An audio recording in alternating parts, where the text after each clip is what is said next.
Rarely have we seen a person fail who has thoroughly followed our path. Those who do not recover are people who cannot or will not completely give themselves to this simple program.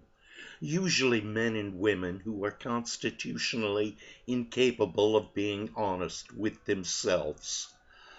There are such unfortunates. They are not at fault. They seem to have been born that way.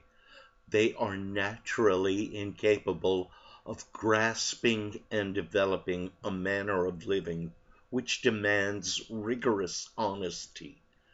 Their chances are less than average. There are those, too, who suffer from grave emotional and mental disorders, but many of them do recover if they have the capacity to be honest. Our stories disclose in a general way what we used to be like, what happened, and what we are like now. If you have decided you want what we have and are willing to go to any length to get it, then you are ready to take certain steps. At some of these we balked. We thought we could find an easier, softer way, but we could not. With all the earnestness at our command, we beg of you to be fearless, and thorough from the very start. Some of us have tried to hold our old ideas, and the result was nil until we let go absolutely. Remember that we deal with alcohol. Cunning, baffling, powerful. Without help it is too much for us. But there is one who has all power.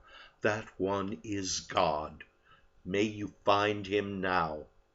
Half measures availed us nothing. We stood at the turning point. We asked his protection and care with complete abandon. Here are the steps we took, which are suggested as a program of recovery. We admitted we were powerless over alcohol, that our lives had become unmanageable, came to believe that a power greater than ourselves could restore us to sanity, made a decision to turn our will and our lives over to the care of God as we understood him, made a searching and fearless moral inventory of ourselves, admitted to God, to ourselves, and to another human being the exact nature of our wrongs.